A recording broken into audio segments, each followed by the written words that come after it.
produit par Netflix, film qui donc s'appelle La femme la plus assassinée du monde et qui donc se passe dans les années 30, c'est un film français diffusé par Netflix, produit je suis pas sûr, mais en tout cas diffusé ça c'est sûr, et qui donc se passe à Paris dans les années 30 autour d'un théâtre de Grand Guignol. Alors pour ceux que le terme Grand Guignol n'évoque rien, on va dire que c'est l'ancêtre du film d'horreur, puisqu'en fait c'est du théâtre d'horreur tout simplement.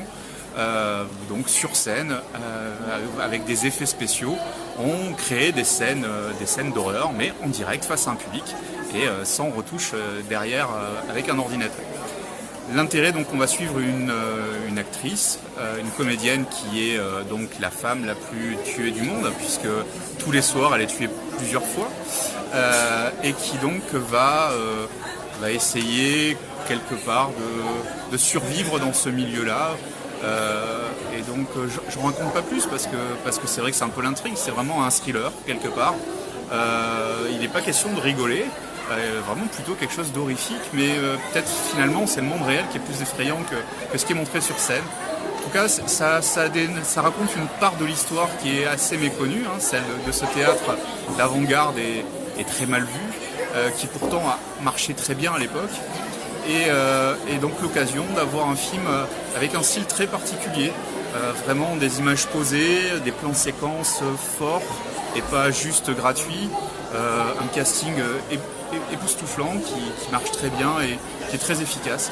Moi j'ai passé vraiment un excellent moment, déjà avec cet univers que je connaissais sans plus mais qui m'a vraiment séduit, et puis une histoire qui me tient en haleine jusqu'au bout et même à la fin qui me donne envie d'y retourner.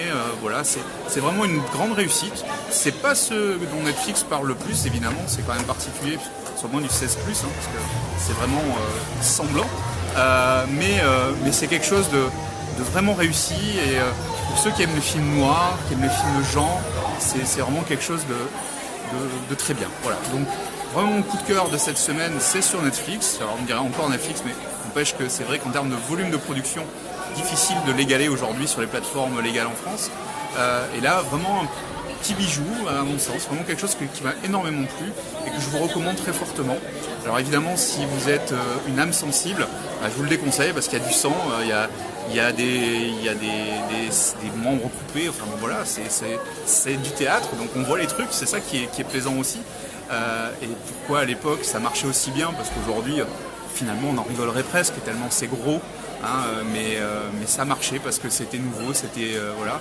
Et puis c'est sous-tendu aussi avec un peu la montée du cinéma, la guerre entre le théâtre et le cinéma qui est plus ou moins toujours d'actualité. Enfin, voilà, un film qui dans son fond est intéressant, dans sa forme est très plaisante, une histoire bien intéressante, vraiment, enfin j'ai rien à jeter, c'est vraiment une belle réussite. Et merci Netflix de nous proposer des contenus parfois comme ça. Hein, moi j'en aimerais qu'il y en ait un peu plus, un peu moins de choses mainstream et un peu plus de petites choses comme ça, un peu plus risquées. Et c'est le cas avec ce film et je vous le recommande très chaudement.